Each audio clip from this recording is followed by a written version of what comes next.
Port Adelaide is one of just 4 clubs that remain unbeaten after the first couple of rounds of the season. One of the keys to its start has been the contribution of its new recruits.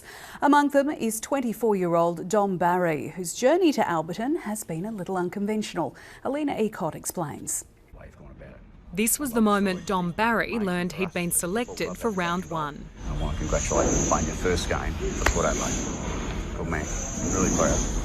Yeah, it was a pretty emotional time for me, because just stepping away from the game and then coming back in, and it's been a long journey. Barry played only 5 games for Melbourne during 2 years with the club, and at the end of 2014 he quit, returning to his home in the APY lands. I was just a little boy, and hadn't gone through men's business, and I think that changed me.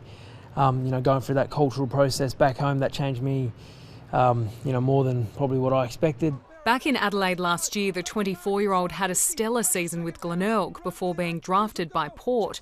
Alongside full-time footy, Barry is studying to be a teacher. Obviously part-time now, so because footy is probably the main focus, but I still want to be in that space and get my degree and go back to the lands later on and teach. Over at Westlakes, 21-year-old Tom Doedee has also made an early impression. He's received a Rising Star nomination for his performance in Thursday night's win against Richmond. He spent more than 2 years with the club before making his debut in round 1. Definitely made it sweeter waiting 2 and a bit years for it, but the whole pre-season I had a goal on round 1, just round one. That was what's getting me through it, and for it to come through, it was a good feeling. Crows midfielder Matt Crouch has been ruled out for 3 weeks with a strained hamstring. David McKay will undergo further testing after being concussed, as will Rory Sloane, who's dealing with a strained foot.